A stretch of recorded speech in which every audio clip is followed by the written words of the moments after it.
Hey, everybody, and welcome to Thursday Chat. Today, our very special returning guest is author Candice Anderson.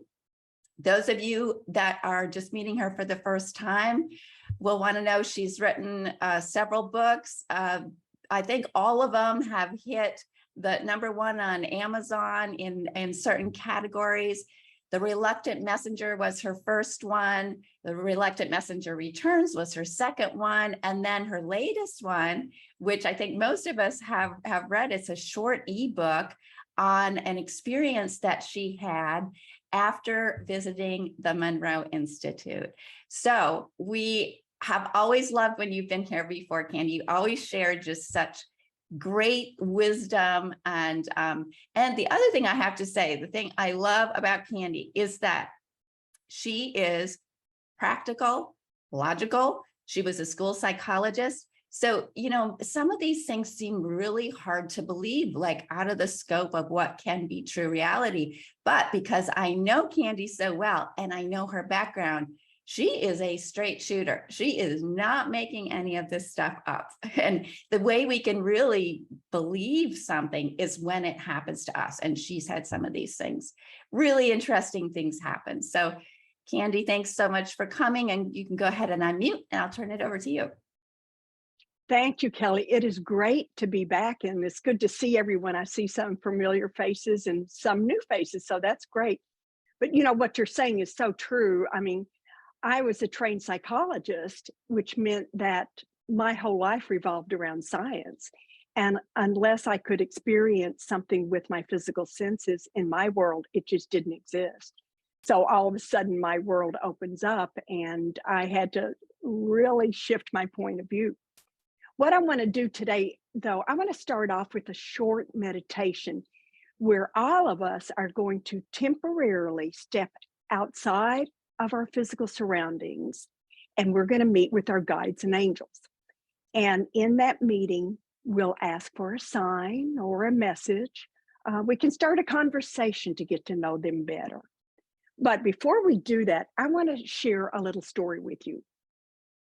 Kelly's condo in Florida is just down the street from me. We are neighbors. At the end of September of this year, which is almost over, 2022, that's hard to believe, Hurricane Ian hit Naples where we live. Now, luckily, neither of us were actually in our condos when this happened. I'm so glad, because the street where we live was breached by the Gulf of Mexico when that hurricane created this tremendous storm surge. I've been here 30 years. We've never had a storm surge that actually breached the seawall. What happened is we had all these Gulf waters, and it rushed through our buildings on our street, and it moved about a half a mile inland. So our homes were actually sitting in the Gulf of Mexico. These rushing waters, when I came back over to the condo a few days later and went over the bridge, I saw a car that was perched on top of a boat. We had vehicles that floated down the street that had been, well, what had been the street like moments before. And friends of mine who stayed in the condo sent me pictures. It was absolutely terrifying. But after a few days, the roads were clear enough and I could drive back to my condo to check the damage. But I had no idea it would be 42 days before I could actually return to my home to live. Now, luckily, my daughter lives here in town in Naples. I was a mile inland. I stayed with her. She cooks organic food. It was delicious. And I got to spend time with the 2 grandkids. At her house, we had wind damage. We had roof problems. We had no electricity for 5 days. But we were so much better off than many others because we were safe. On the morning the electricity was restored, my phone chimed and telling me I had an email. So I checked it out, and it was an email from Buzzsprout. Now, I just started a few months ago a podcast called the Reluctant Messenger Podcast. And this email said that another episode was live. When I program these, I do it at the first of the month, and I set them all up for the month. I don't know what's scheduled. Guess what this episode was? Angels watching over you. And I absolutely loved it because I knew that this was a sign from my angels, from my guides, that they were here with me. But that wasn't enough. I wanted more. And I love how guidance works. It gives you those nudges when you need them. But I've also learned over the years that you can ask for a sign and you'll get one. Well, that's exactly what I did. I got in my car to return to my condo and I said a prayer. I asked for another sign from my angels to let me know that they were there with me. This was such a trying time. Now, at the heart level, of course, I know they're with me, but I love asking and getting validations. Well, I started driving home. In that 7-minute drive to my house from my daughter's house, this van pulled out in front of me. He was about half a block from where I was. And I saw the side of it as he turned on the street. In huge print was literally my sign. It said, Charlie's Angels Plumbing. And I just laughed because it's like, that's my sign that I asked for, literally, and you couldn't miss it. Within about 30 seconds, I was behind this van. And then on the back of their window was another sign, a motto that said, nothing stops an angel. It was just divine. 3 signs in one day, 2 signs in one trip on one van.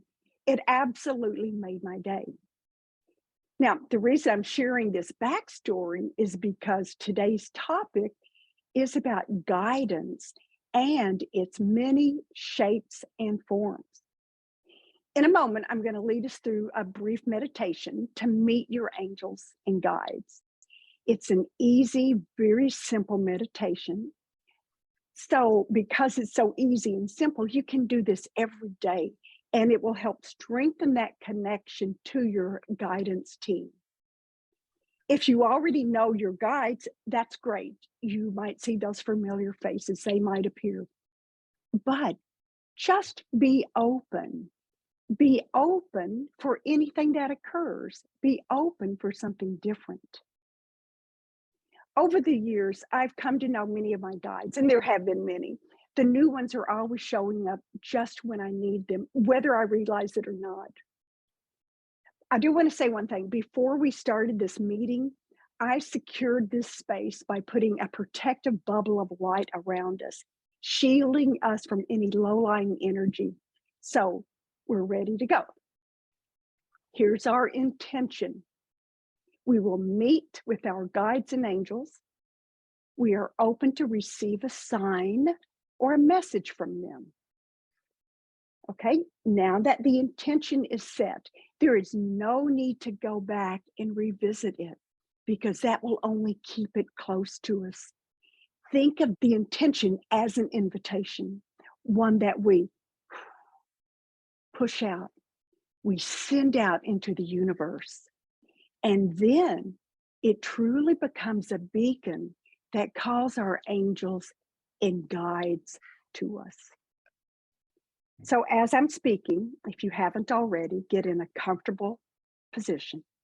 You may want to grab a pencil, piece of paper to take notes and make sure that you're muted. I want you to just settle back in your seat. Kick off your shoes, put your feet on the floor. And what I'm going to do is give you the Cliff Notes version of what we're doing. So you can do this at your own pace and you can start as soon as you're ready. But we're going to begin with a smile and then we'll close our eyes.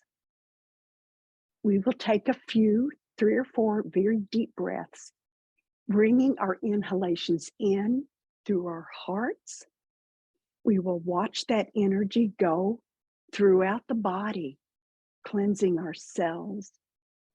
And then as we prepare to exhale, we'll gather that stale energy at the top of the breath, hold it for a few seconds, And then we'll exhale through our mouths, and we'll watch that stale energy leave us. So if you haven't already, go ahead and start at your own pace.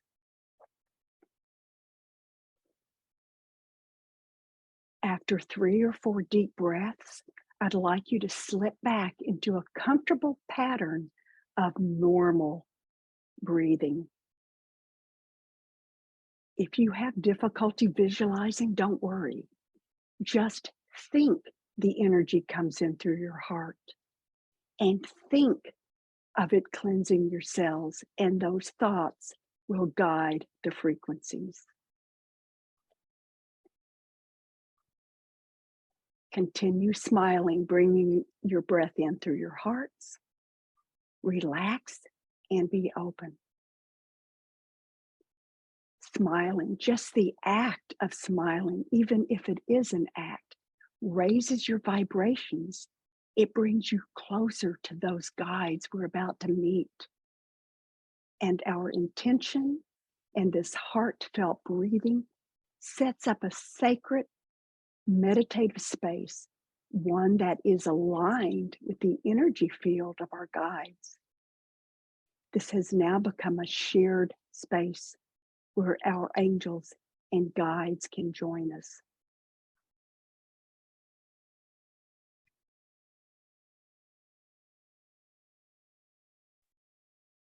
While in this relaxed state, open your inner wisdom to perceive any messages or signs from your guides and angels.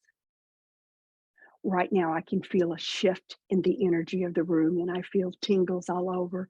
I know that our guides and angels are beginning to arrive because they have answered our summons. And we are in their presence, their divine presence. They're here for you, to guide you, to protect you. This is your time to connect with them. So with your physical eyes closed, open your inner vision. We have shifted beyond the physical. Look around. Where are you? Take note of your surroundings. Are you indoors? Perhaps you're outside.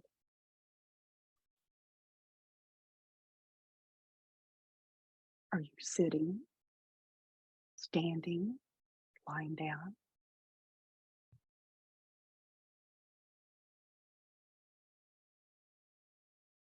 Remember what you see: the furniture, the walls, the windows, the floors, the ceiling.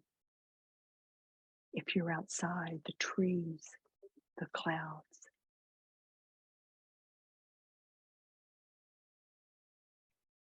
Is this a familiar place? Have you been here before?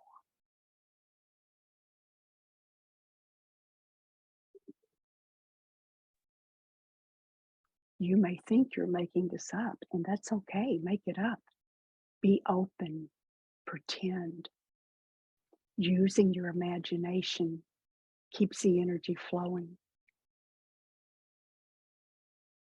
I want you to remember this place because you can return at any time you wish to connect with your guidance team.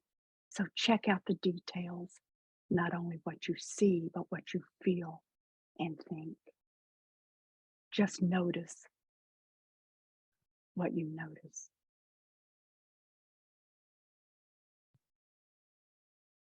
And as your guides and angels approach, do you see or sense an image?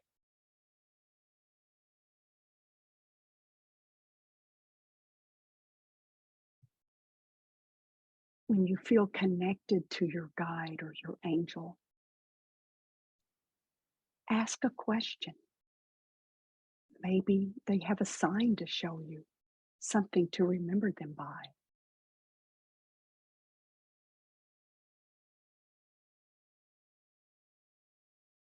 What thoughts or feelings come to mind? Take note of everything you receive.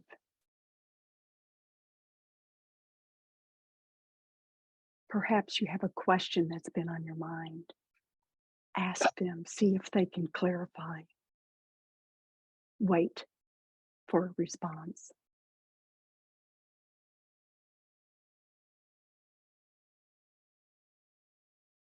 Our guides and angels are always around, and especially when we ask for a sign from them or ask for their help, they enter our field of awareness.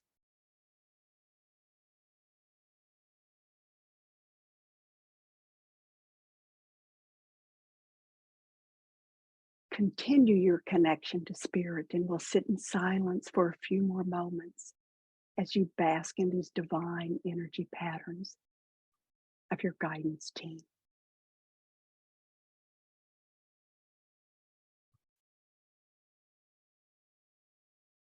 And now, as we prepare to return our awareness to the room, send your appreciation for this contact. Send love and gratitude to your guide, knowing they love you beyond measure. They want you to thrive, to grow, to succeed. Ask them to return at another time. Perhaps they'll come to you later today through a song on the radio, a book that mysteriously appears, through some sort of coincidence. Maybe they will return by showing you a sign that they're nearby, or maybe you'll see them in a dream tonight. But as their energy fades, slowly open your eyes, sit up taller, stretch your arms and legs, and return to the room. Welcome back. Thank you. That was wonderful. And I know we're all excited to hear more about your book. And but before we do that, does anybody want to share anything that they discovered during the meditation or any experiences that you had?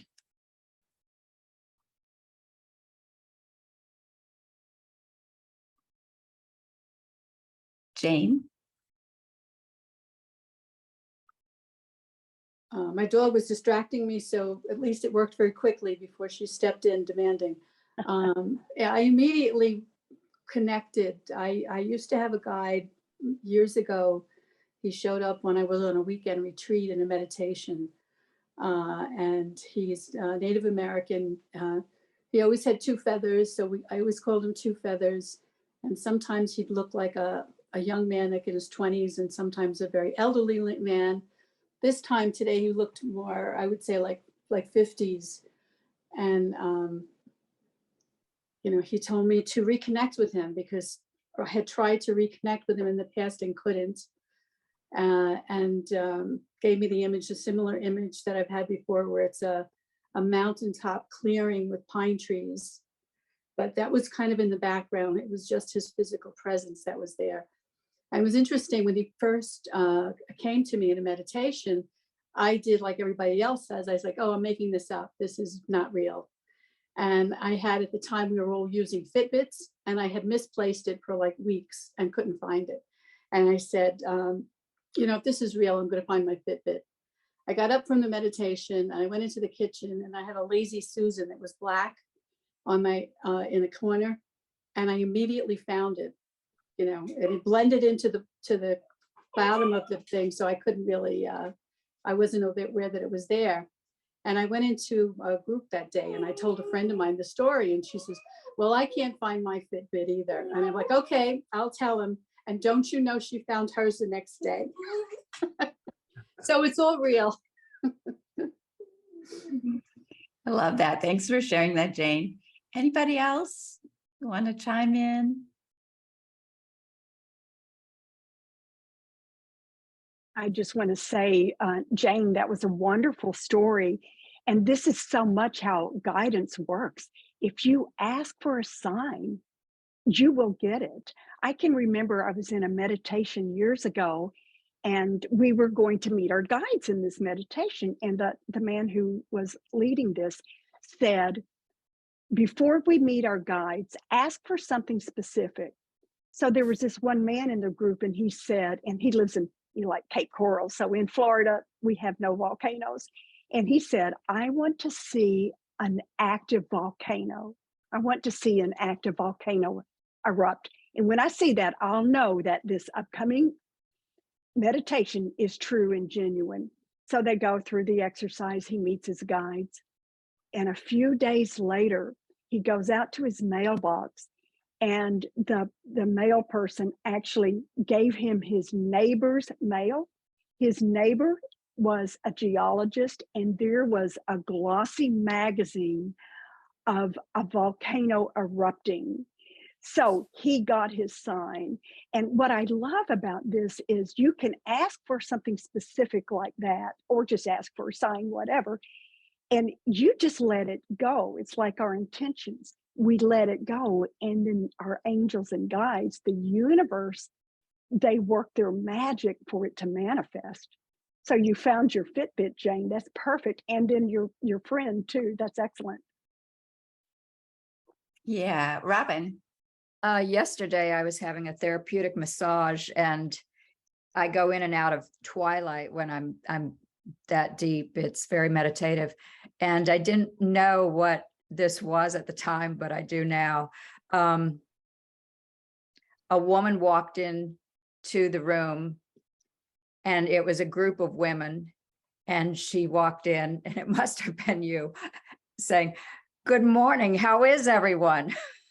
So, and I woke up going, do I have more than one people in me? And now I realize it was premonition to today's group. That's great. And everyone was happy.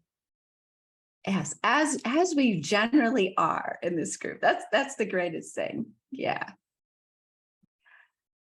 Okay, so Candy, I know one of the things that we had talked about was that this experience that came to you that brought upon the book about this book happened at Monroe Institute. Right. So maybe we can just tell everybody that's not familiar with Monroe just briefly what that's all about. Sure. It's interesting. In the book, I just refer to Monroe as a meditation center in the mountains of Virginia. But those who have followed me know it's like, yeah, she's at Monroe Institute.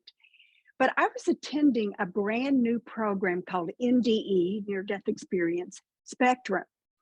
And the class at first glance did not seem to have anything to do with my experience, which was a close encounter. But Monroe is known for helping people have OBEs, out-of-body experiences. In this particular class, and it was the first one, their first program, it was, as a participant, we were going to be experiencing those non-physical realms where people go when they have an NDE. So in retrospect, Kelly, it's like, oh, this actually was a perfect place for what happened, because we were stepping beyond the 3D and we were floating in these non-physical realms of energy and spirit. But let me talk a little bit about Monroe. They use sound-based technology. So all you have to do when you go there is put your headphones on, and the frequencies will take you where you need to go. They have something that's called a check unit. And Kelly just returned from Monroe. So a check unit is an acronym, CHEC. It's Controlled Holistic Environmental Chamber. And Bob Monroe loved using these acronyms. But when you go in your room, most rooms have 2 check units. These are single-size beds that are built into the wall. They remind me, I've never seen one in person, but in movies, they remind me of a sleeping berth on a train. they have these really heavy curtains that you can close. There's even Velcro to keep all the light out. So when you're in your check unit, it's completely dark. This is where you sleep each night and where you listen to the meditations. So all we have to do is put our headphones on, close our eyes, and relax. And the frequencies take us where we need to go. We don't have to do anything. I've always called this the lazy person's way to meditate, because you just do nothing. It's wonderful. I was on the first full day of the program, and we were having what's called a free flow exercise, meaning that there was no verbal guidance telling us what to do or where to go. But right before we started, one of the trainers said, well, you might want to start your meditation off with an intention, such as meeting your guides. I thought, oh, that works for me. Done. Intention set. And then you just let it go. I went to my room, got in my check unit, pulled those curtains, put on the headphones. And as soon as the exercise began, I started getting messages. Now, that's usual for me. You know, I started channeling a few years ago, and when I'm in a meditative state, those messages just flow in, very specific. In fact, they're like dictation. I will hear how to end each sentence, when to start a new paragraph, what punctuation to use. I mean, it is just like, it's great. It's very specific. So anyway, I had my iPhone, I hit record, and this message was just like beautiful and so poetic. It's like everything is energy. It's the breath of a flower as she whispers to the wind. It's the current from an eagle as she glides through the sky. It's the frequency of life herself, bringing all into alignment. And when you're in that perfect state of balance, your reception is king. And so every time I get messages like this, I know they're from the muses within, because they are so, their language is so lyrical. And I know it's not me, it's not the way I talk. But all of a sudden, it changed. It first started with the energy. It's not, you know, it wasn't just the wording, but it's something that like I could feel in my gut, just like this is a major change. And then I heard this statement: all sensors are open and prepared for you to receive the data from other sources. It was kind of like in a robotic tone, but I thought, okay, all right, this is good. This is a new messenger. So I knew exactly what to do. Step back, observe, and document. This is one thing that my training as a psychologist had taught me, that when I'm getting information that's from the other side, if I stop and judge it like, whoa, what is this? This is bad stuff. Or, oh, this is really cool. If I judge it in any way, if I get my ego in the way, it stops the flow of energy.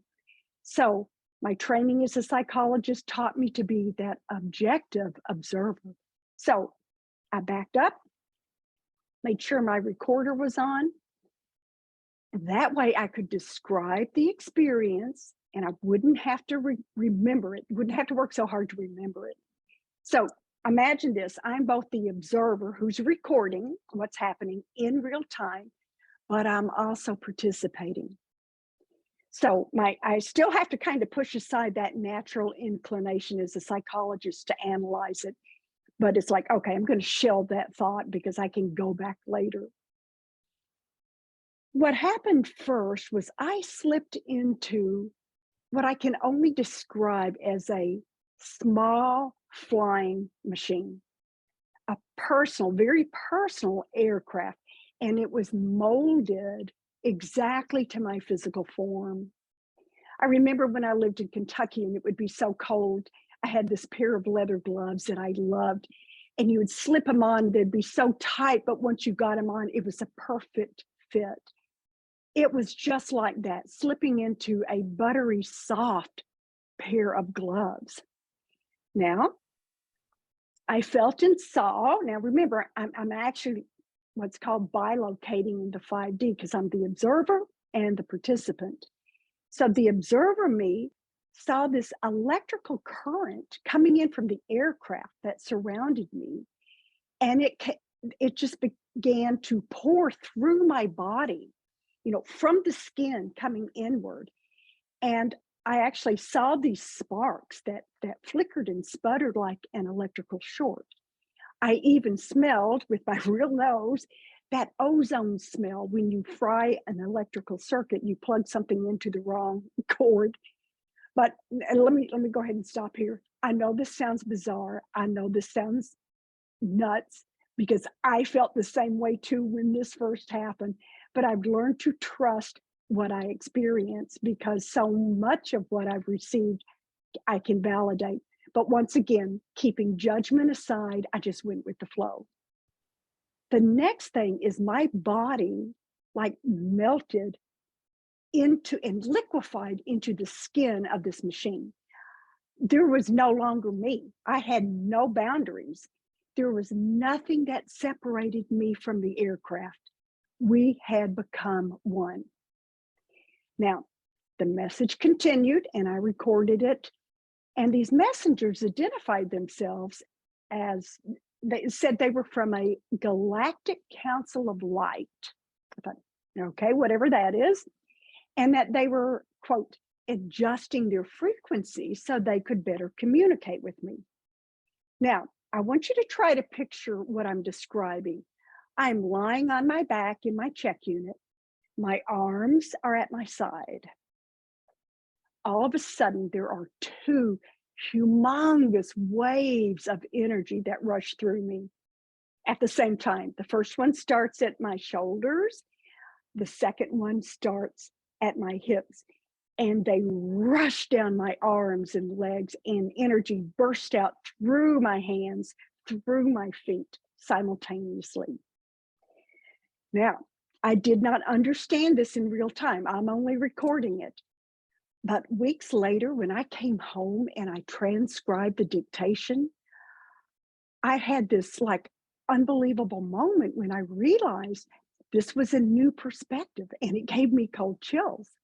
Now, remember, my body had molded into a personal aircraft, and that tremendous power shooting down my limbs and out my feet, I had transformed into a rocket, and I was launching into another dimension.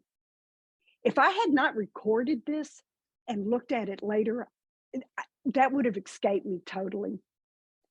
So I look up and I've landed in a place that looks like a scene in a sci-fi movie. There was mist swirling around, and when it started to clear, my heart pounded. I'm still lying on my back, but I notice 4 humanoid shapes standing by me. I've got 2 on each side. I just start scanning them and documenting what I'm seeing. It's like ashy green skin, very thin bodies. There was no discernible nails on the tips of their rounded fingers, very long fingers. They had large heads resting on really long, slender necks. I could not see a mouth. On the sides of their head, they had these gill-like features, and then those dark, almond-shaped eyes with no pupils. But that was odd. But the oddest thing for me was I was not afraid. Now, part of my training as a psychologist is don't react, don't analyze, don't judge, simply observe and document. But I was not afraid. The next thing I know, these beings start waving in unison back and forth in slow motion while keeping their eyes on me. Without warning, I raised my hands, my arms above my head, and I started weaving back and forth. And I'm thinking, this is crazy, and I realized they must have been communicating with me to follow their movements. I didn't even realize that until I realized I was doing the same thing. But why was I doing this? I did not know, but when I got home and transcribed this, I had another aha moment. And then it made sense. Think about it. When I raised my arms and started wiggling back and forth, I was extracting myself from that personal aircraft that had blended with my body. It was like the real me slipping from a cocoon. But now that I was out of my shell, I could more directly communicate with them. I mean, it was telepathic, but I could understand them better. They told me to relax and to breathe deeply. And when I did, I started spinning upward in a column of light, in a shaft, a vortex of energy. Now, later, I will show you a picture because I had some unusual pictures that I took a couple days later. And in one picture, there's a shaft of light. But at the top of the vortex, my vision cleared. And I started communicating, and the four beings told me that I could refer to them as the Galactic Eight. And I thought, whoa, I only saw four, two on each side. And then before I even asked the question, they immediately said there were also two at my head and two at my feet. I was lying flat and I didn't see them. They said that they were there to protect my body and to ensure my safety. I had this knowing. I knew that the Galactic Eight were wise, and I knew that they were extremely knowledgeable. But who were they? I mean, were they actually beings from a distant galaxy? Maybe. Were they us? Were they us in some future time? Maybe. But I knew that they were specialists with highly sophisticated skills. I started looking around and I saw a group of others that were watching us from a platform a little bit higher than where we were. And then I realized, oh, that's that Galactic Council of Light that they told me that's where they were. And I thought, this is just so, it just paled in comparison to any of my experiences that I've had before. Behind this council, there was a wall, a paneled wall.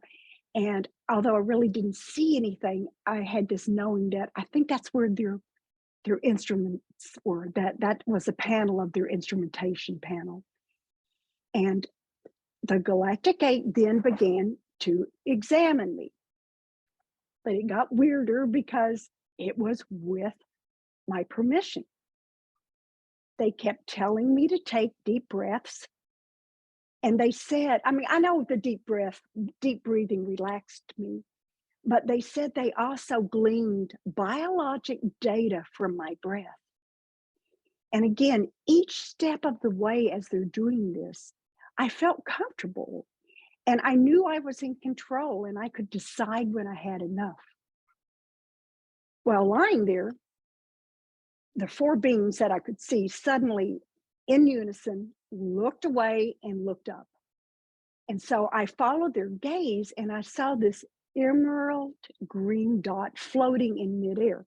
Now, the part of me that's the observer that's actually in the check unit, I had my eyes open, and although the check unit is dark, with my physical eyes, I see this dot.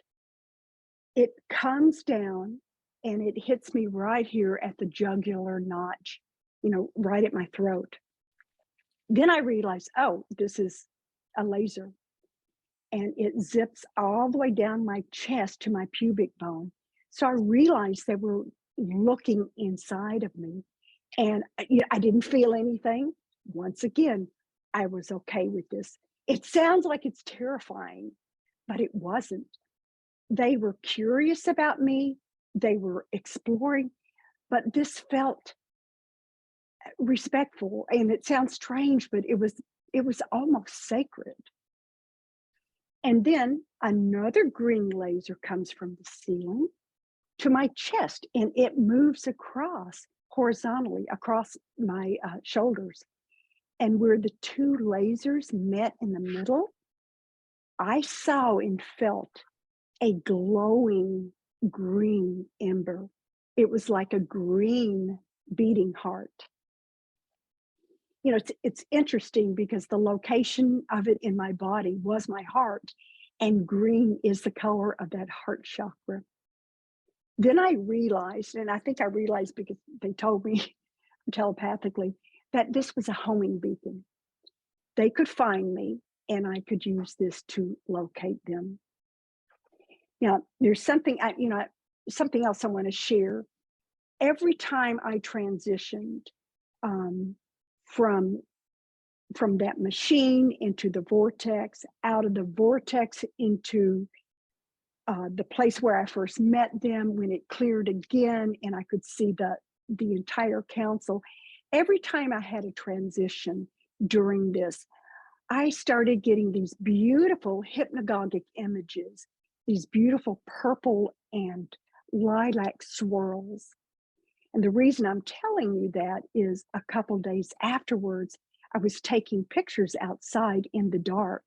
And I love to take orb photography and just see what kind of things I can pick up at night, especially in sacred places or places with a lot of energy like Monroe. But I saw this image that I've never seen before, and I'm so curious about it. So I'm going to share that with you in a little bit. But within a few minutes after I knew about this, this beacon, everything faded into the background, and I found myself back in my bed at Monroe Institute right when the episode itself, the exercise was ending. But it didn't stop here.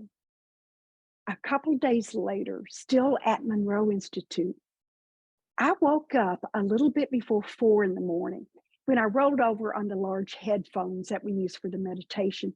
Now, in our check units, there's a built-in shelf, and so you just put your headphones there. And I thought, oh my gosh, I must have just rolled over on them because it really hurt. It was pressing against my left hip all the way up to the bottom of my rib cage on the left side. It was painful. I had a lot of discomfort. It was discomfort. It was painful enough where it actually woke me up. But I sat up to retrieve that, put those headphones back on my shelf. And when I did, instead of finding headphones, I saw with my physical eyes 3 long, bony fingers withdrawing. I mean, think of this. This was physical. It was the physical discomfort on my back. That's what woke me. And I immediately knew what happened. During the dream state, I had been with the Galactic 8, most likely on their aircraft, and they were returning me to the comfort of my bed. I popped out of bed. It's like, oh, there's no way I'm going back to sleep tonight. That's not going to happen. I went home after Monroe, started documenting all of this and, transcribing my notes. And a few days later, I had a dream. And in the dream, I love dreaming. I have a dream journal that's over 250,000 words long. So I'm really pretty lucid in most of my dreams. But in this dream, I was with the Galactic 8, and they turned their backs to me, and they started unzipping the backs of their heads down to about their shoulder blades. And that skin just fell away. And what I could see was this pile of skeletal structures. And then I had another aha moment. I realized that's why they all look alike. That green skin, those almond-shaped eyes with no pupils, those were spacesuits that allowed them to function in that interdimensional space where we were. As I look back on this episode, I have never had an interest in ETs or UFOs, or what they're called UAPs now, unidentified aerial phenomena. I've never been interested in it. In fact, I've had a slight aversion to it. So if it was something that I made up, I would have made up something I was interested in. But this, it's like, I don't want to have anything to do with this. This doesn't interest me whatsoever. But that only added a little bit of mystery and intrigue, but also some validity from my perspective that this was not something that I was wanting to connect with. But I've asked my messengers about this experience. They have told me that these beings are part of my guidance team. It took me a while to actually embrace that. In fact, I'm still working on embracing that. But then I think about my first book. I have a chapter called Cosmic Contacts, where I'm connecting to beings from other star systems. Now, they typically did not show themselves in physical form, but it's like, I asked them, so why now? And they said that I have grown and developed, and I was ready for this type of interaction. So when it comes to guidance, always be aware that guidance comes in many shapes and many forms. We may see winged beings, or maybe even little green men. Guidance may come in the form of a feather, or a bird flying, or just some kind of a subtle hint, or a knowing that there's something that's guiding and leading us. And what I've learned is be open, don't block the energy. You want to use your heart for discernment, make sure that you feel comfortable with this, but go with the flow. So I am happy to entertain some questions, but while you all are getting your questions, what I'm going to do, Kelly, I actually set these 3 pictures up as backgrounds. So I'm going to go into my backgrounds, and I think I'll show the shaft of light first. Okay, so oops, this side, you see, there's a shaft of light right there at Monroe. I don't think you're sharing. Oh, You see, so you don't see it. I may have to give you permission. Let me see. Oh, to just share my background? I see the picture in the shaft behind you to the left. Okay. Oh, of it's Cheryl Joe. behind you. Yes, Okay. it's like Yes, a HD image. She's got like as the high definition image behind her. Okay. Okay, good. I'm glad that you see that. So that's the porous quality of the picture. So, but anyway, that was interesting. There was a shaft of light, and that was taken without a flash. Let me show you this orb picture. Let me scoot out of the way. That crystal is almost 6 feet tall, and you'll see me, on the side there with one of my friends. And we had asked for an orb to come and land in our hands.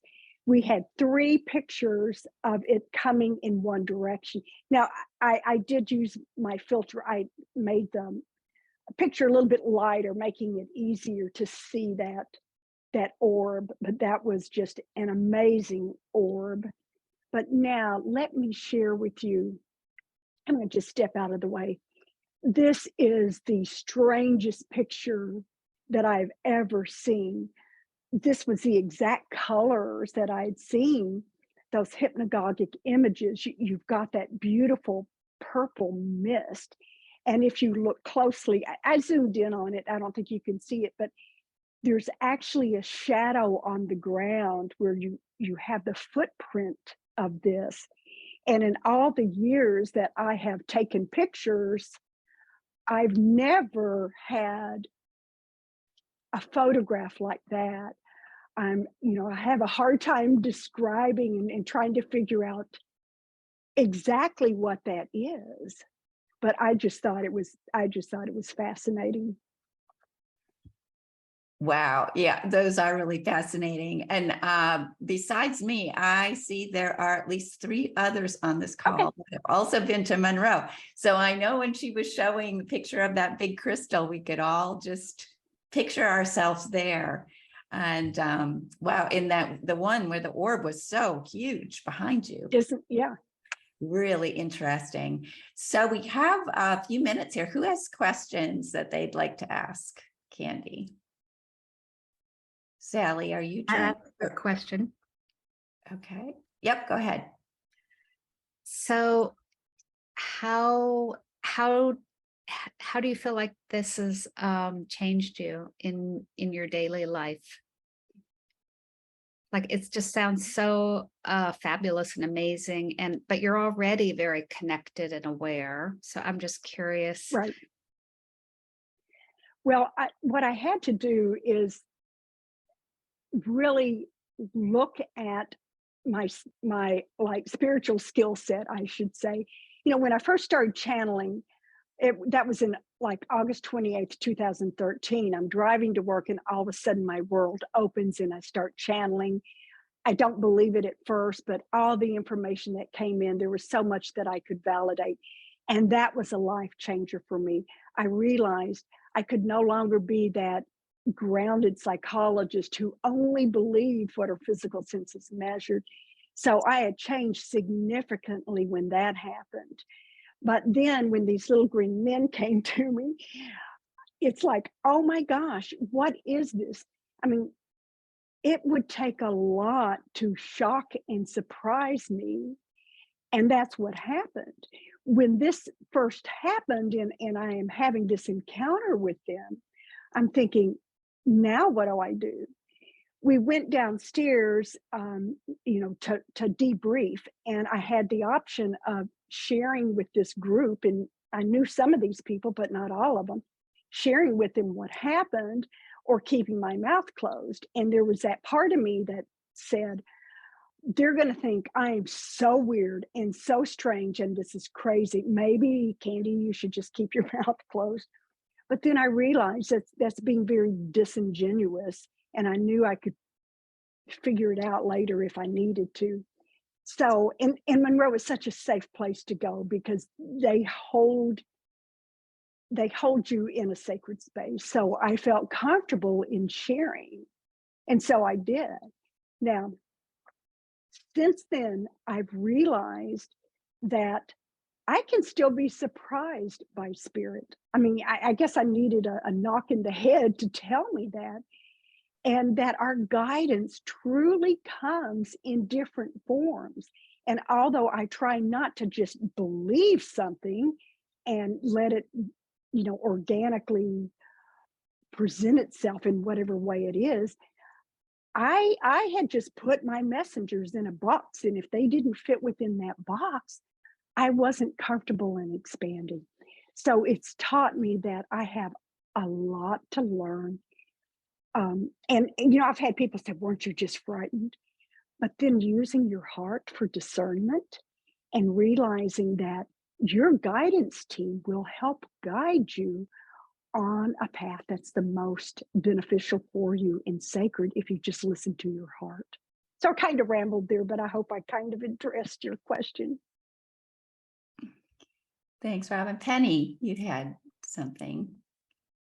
Yeah, it's wonderful information, very helpful.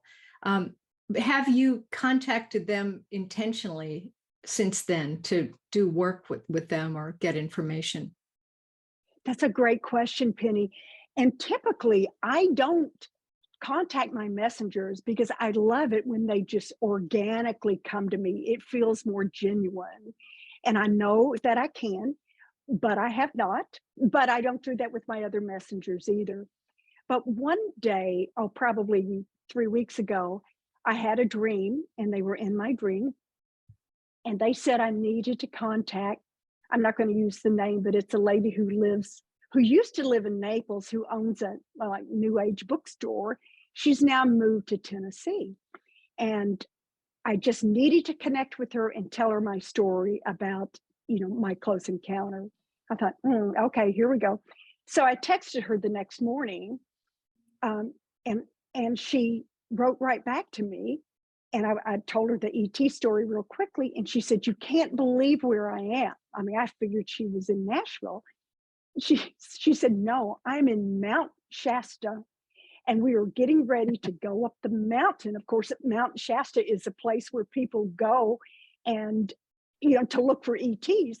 And that's what they were getting ready to do. So I had to connect with her in order for her to make a connection to them. So I did get that one message, but one day I need to just sit down and say, okay, tell me what's going on. And that dream that I had when they were returning me and I felt their fingers on my back, I don't know about that experience yet, but I think that I will in time. I think I need to grow a little bit first. Thanks a lot. That's really helpful. Thank you. Okay, Chase. Candice, thank you for sharing. If it's appropriate, will you ask your Galactic Council if they would reach out to me? I will. Thank I you. will. Yeah, And me too. that's what's Me too. Sorry. okay. And it's Chase and Grandma. Okay. Yeah. That's one thing that's so good, that when we're in a group like this, we are all connected. It doesn't matter that it's, over Zoom. And, being told specifically that I'm a beacon, I will specifically do that, because my messengers have told me in the past, once you make a connection to them, you can always find your way back to them. Just like the little meditation that we did earlier, if you found yourself in a setting, what you're doing is you're laying the foundation for that setting to be your meeting place where they can come and meet with you. But when they specifically put that beacon in, yes, they said it's like an invitation for others. So I will ask for both of you for them to reach out. So Wow. I'm in Port Charlotte, and when I see the light coming down from Cape Coral, I guess I thought it was a Sanibel lighthouse, but it was probably you. There you go. Oh, that's so interesting. And keep us updated, Rama and Chase, is, if you have any kind of experience or you feel like you were contacted, because I think there's probably other people that are saying, don't send them to me. It'll freak me out. Which is where I was. That's what I thought. I don't want to have anything to do with this, but I'm right knee deep in it, which is okay now. I'm fine with it. I've still not done a lot of research because I don't want any research to, affect any kind of experience that I have. Yeah. All right. We are just a little bit over time, but Sally, I know you had something to say. Why don't you take yourself up and mute? I just want to say that I'm very impressed with your faith. You seem to have faith in what the spiritual world is doing for you, what your guides are. And so you could go through an experience like that where you weren't afraid because you knew beyond a shadow of a doubt that this was something that you could have faith in, no matter how unusual it was for you. And I think that's wonderful. I just want to say, I recognize when you said you weren't afraid, that deep faith that you have. Thank you, Sally. Very kind of you to say that. But let me back up a little bit. That faith came because of my background of not really judging anything. When I first started channeling, I had so many messages that I could validate. And then the data was overwhelming. Like, for example, I had a message from someone named Kuan Yin. It's like, I have no idea who that is. And I kept, getting messages. I looked it up and it's like, oh my gosh, there is someone named Kuan Yin. She's like the Buddhist counterpart to Mother Mary. I had no idea, but I had too much data that proved to me that information I came in was genuine and true. And then from there, it's like, yes, I do trust, I do have faith in my messengers because they are there. They love me, they protect me. And it was easy to, settle and go with the flow. Mm-hmm. And also the things that your mind knows is one thing, and the experience is another. And maybe in 5 years or 10 years, you'll still be able to put pieces together. And as you mature in your abilities, you will then say, oh, that's what that was about. Yeah. So Yeah. it's all so deep and so open for you. I Wonderful. just, Thank I kind of wanted to add that that fear thing, I think it goes away. They kind of have the capability to, they want to come in, they kind of have the capability to take away that fear at that moment. And I think that's exactly what I got from Candice when she was talking. She wasn't scared, and she kept saying she wasn't scared, because in general, in that situation, we might be scared, but then they have the impact of taking away those type of emotions. I don't know. I think that's something that I felt when I took some of the plant medicines, because I'm a scary person. I'm scared of ghosts, and I'm always like scared. But when I saw the visions at that time, I wasn't scared because they were the scary feelings were taken away. Is that true, Candice? Would you agree with that, or?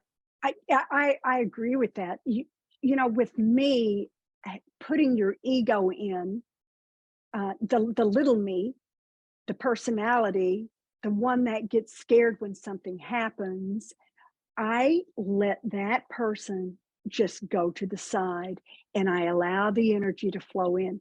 Now, all the while knowing that I'm using my heart for discernment. So if all of a sudden I'm having an experience and I do have something that I'm uncomfortable with, I know that I can block it and I can change it. But in most of the experiences, if it's that little fear from the little me that's interfering, then if I let it go, the energy flows, and then I can see the larger picture. It might be something that's a challenge, but it gives me the opportunity to meet that challenge head on and grow from it. So the But with me, surrendering kind of surrender, thing. yes, it's going with the flow and surrendering. Absolutely. Thank you. Yeah, it's so all your books are so fascinating, and I so appreciate you coming to share your wisdom with us and lead us on the meditation. And I feel like we could talk way longer about this. It's such a big topic, but we do have to bring the meeting to a close. So thank you everyone for coming. I wish you all the most amazing holiday season, and I look forward to seeing you back in January. Thanks, Thank you. Candy. Thank Bye-bye. you, Kelly. Kelly. Thank you, Candice. Thank you.